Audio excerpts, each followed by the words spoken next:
The English Premier League is turning 25. Why is it the most popular league in the world? And how will the latest player transfers affect the balance of power at top European leagues? Hello, I'm John Terrett, filling in for Anand Naidu, and this is The Heat.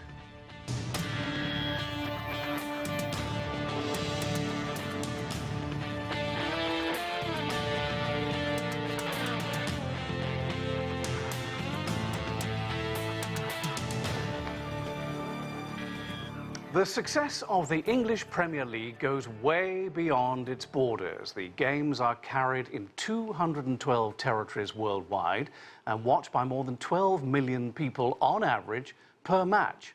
It's a huge business, as CGTN's Dan Williams explains.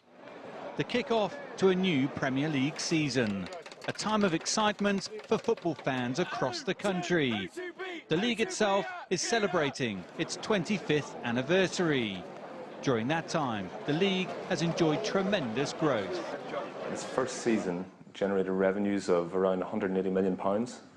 And in 2015-16, the most recent season for which there's kind of full figures, it was up to £4.5 billion. So you're talking an increase of 2,000% plus. The latest UK domestic deal was worth more than $6.6 billion over 3 years, bolstered by further deals globally, according to global accounting firm Deloitte. A dedicated Premier League channel broadcasts live matches and magazine shows across the world. Former players turned pundits are in no doubt as to how the English game has been radically improved. And everything's changed. Everything's been a game changer since the early days. I mean, the pitches have changed, the quality of stadiums have changed. There's more fans coming through the turnstiles, which is brilliant. The English Premier League appears to be achieving its goal of being a huge commercial success. Well, to discuss the popularity of the EPL, we have our own Dan Williams, who's in Madrid. He is a soccer aficionado, I can tell you, if ever there was one. In London, John Gubba is a documentary filmmaker who works very closely with the English League. Here in our studios in Washington, D.C., Saruhan Hatipoglu is CGTN's global economic analyst. And in Beijing, where it is late at night, Don Jun is a sports commentator for CGTN News. There really is only one question that overhangs this entire program, and that is, of all the football leagues in the world, why is it that the English Premier League is so adored by so many people who live outside the borders of the United Kingdom? John Gubba, you're in the United Kingdom, you're steeped in soccer history, your uncle was a leading BBC football commentator. What say you? I think the big selling point of the English Premier League is maybe it's not the best matches all the time, but we've got the most competitive league in the world. And it's the most watched league in the world because, partly because there's such a great input from so many different countries as well. So there's universal appeal because there's so many foreign players over here, unlike when it first started when there's very few foreign players. But it's that competitive edge of the game that really does make it so exciting. The game's never over until sometimes the 95th minute. Dan Williams in Madrid, do you think that the Spanish are rather irked by the fact that the world seems to prefer the EPL to the La Liga? And could that be just because there are mainly two teams that people follow in Spain, Real Madrid and Barcelona? Absolutely. Up until recently here in Spain, the La Liga money wasn't necessarily shared out amongst the full league. It was, in fact, shared more weighted towards Barcelona and Real Madrid. That has now changed. La Liga president Javier Tebas has picked up on the fact that this means that you have a league which is weighted significantly towards these two teams, and they're making strides in order to change that. Clearly, this is a league that has the two biggest names in world football, Cristiano Ronaldo and Lionel Messi. And with that in mind, of course, when those players come to the end of their playing days or leave La Liga, then that will leave a huge hole. So much work has gone into promoting the league through those faces, that will, of course, potentially come back to haunt them in future years as and when those players move on. So making the La Liga more competitive, having brand names other than those two giants of football. Obviously, we've seen the likes of Atletico Madrid also challenged, but it really is dominated the football landscape here by Barcelona and Real Madrid, and it's very much now up to La Liga to sell to the rest of the world a product which has teams that will more frequently beat those two global giants. Dongjun in Beijing, geographically, my friend, you couldn't be further away from the English Premier League, could you? And yet, I am told millions of Chinese people love watching the English Premier League and have adopted EPL teams. How so? Why is that, do you think? Well, I think there must be a variety of answers to your question, but if you ask me for the key word, yes, I think the key is English. Because English is the most understandable foreign language for a Chinese young man. Even for those fans who follow Messi or Ronaldo, they gather the news about the La Liga, based on second-hand information, but although very fast forwarded from the English language reporting world. Well, with me in the studio is Saruhan Hatipoglu, who's an economist for CGTN and an aficionado of football around the world. You say that it's very clever marketing by the English Premier League, don't you? Absolutely. They have done a brilliant job, and they have focused on specific markets, targeted specific markets, including the United States and Southeast Asia. The money that they have spent just for the domestic broadcast rights from 2016 to 19 is $8 billion. Overseas broadcast rights about $5 billion, and this is huge amount of money that they're able to generate, and they're using that money very smartly. There's more equitable division. Dan pointed to that in Spain. They're going in that route now. Yes. But in the EPL, that has been going on for a while. Look, last year Chelsea, when they won the title, I should say this year, they were given £150 million. Guess what? The last team in the EPL in the same year got. It's about £94 million. So the highest paid and the lowest paid ratio is about 1.6 to 1 in England, which is the lowest in Europe, and I think that contributes to the competitiveness of the game. John Gubba in London, talk to us about the timing of the games, because I think that's probably important as well, particularly when it comes to an American audience and also, for that matter, an Asian audience. Yeah, I mean, the television times now, it's frustrating as a fan, because in the old days, I used to go and watch football at Old Trafford, and all matches kicked off at 3 o'clock on a Saturday afternoon. Now you buy a season ticket, you don't know if your game's going to be on a Friday evening, a Saturday lunchtime, a Saturday evening, or a Sunday lunchtime or evening, or even a Monday evening. So it's very difficult, but obviously it is all being targeted, and as we've just heard, marketing is very important. Richard Scudamore, the chief executive of the Premier League, has done a fantastic job with marketing the Premier League around the world. But I think one thing we should underline is there was life before the Premier League. And I think that's one of the reasons why English football is so popular. I mean, the English Football League is the oldest league in the world.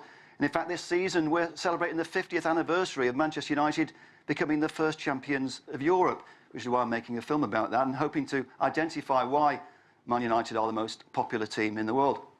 It's also, they say, about the fact that the bottom teams can defeat the top teams in the English Premier League, whereas, as Dan was explaining just now, that's not really the case in Spain, because in Spain, if it's not Barcelona or Real Madrid, people don't really bother watching. Do you think that's part of it too, John? I think that's essential. That's very much one of the things that, because the English teams pool the money for the TV distribution, that's made the Premier League so competitive. I mean, out of the top 20 richest football clubs in the world, 8 are in the Premier League. So you've got teams at the bottom, like Burnley, or smaller teams, historically, like Burnley, have got more spending power than former European champions like Ajax of Amsterdam. And it means that any team in the Premier League can beat any other team, and that's what makes it so fascinating. Well, Dan, how far down the road do you think are the La Liga from reforming their league and running it much more like the English Premier League, so that they can catch up and take advantage of the times and the marketing and maybe develop beyond the two main teams that they have?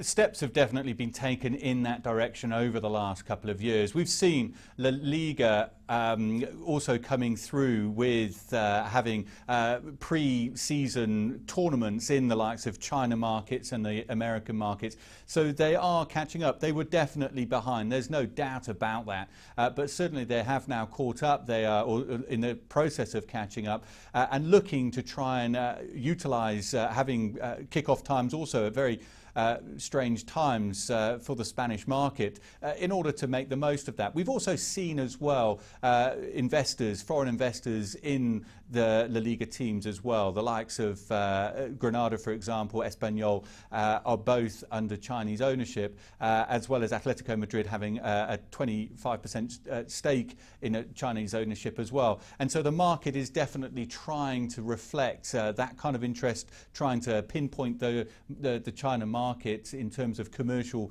viability going forward. So there's no doubt that they are looking to try and catch up on the Premier League in terms of commercial as well as marketing and trying to, as I say, trying to broaden the appeal beyond just Lionel Messi and Cristiano Ronaldo, which of course from next season could potentially be elsewhere. And Dongjun in Beijing, the Chinese have a stake in Manchester City, one of the English Premiership sides. They also own large stakes in AC Milan and Inter Milan. Are the Chinese looking to invest more in the English Premier League or perhaps elsewhere in the world? I think we have mixed messages so far because China just adopted a very different policy trying to put a cap on Chinese capital purchasing so wildly, not only in football but also in basketball in North America, buying teams, spending more.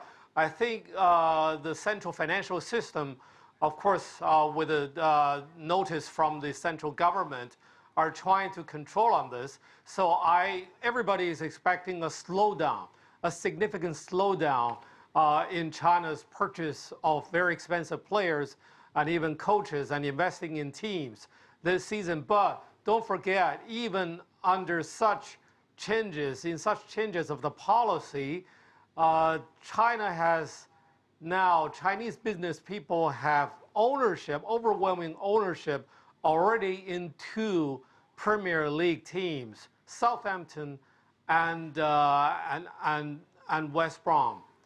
Not to mention the 25% of ownership in Manchester City by Chinese capital. I think the La Liga is very well aware of the personal appeal of Ronaldo and Messi to Chinese fans, rather than the two teams. Although Barcelona and Real Madrid might be more successful in historical records than most Premier League teams, but they understand very well that personal appeal of those two superstars may be more effective than the club themselves to reach out to the potential Chinese fans. Saruhan, with me here in the studio, talk to me about the money pie, how these big clubs in the English Premier League actually make their money, how it's broken down between TV rights, between merchandise and on-the-day game sale tickets. Right, well, I mean, the EPL is a great way of dealing with that because they give prizes, obviously, to league title winners, the FA Cup, and then the qualification to the Champions League and the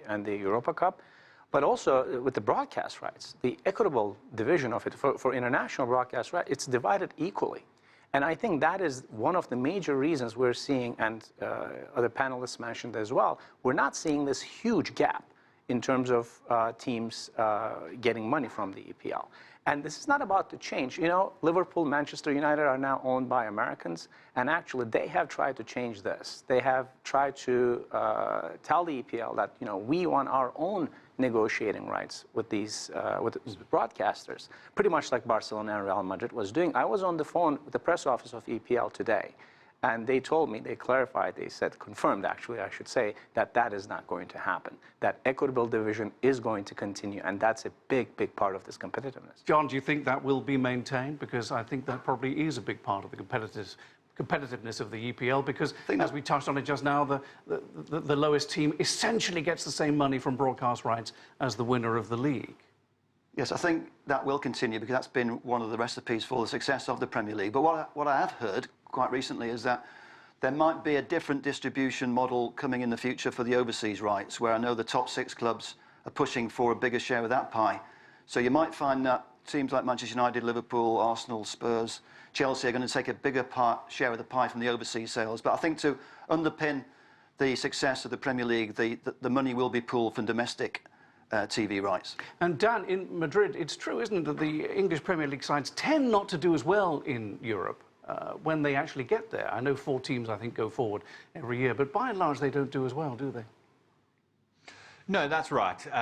Over the last 5, 6 years or so, the real focus, the real success story has been here in Spain, where the likes of Barcelona and Real Madrid and Atletico Madrid have, for the most part, been fighting it out amongst themselves in the Champions League in the finals, sometimes having all Spanish finals, as well as, of course, in the Europa Cup. So there's no doubt that this that the Spanish success story is certainly the model.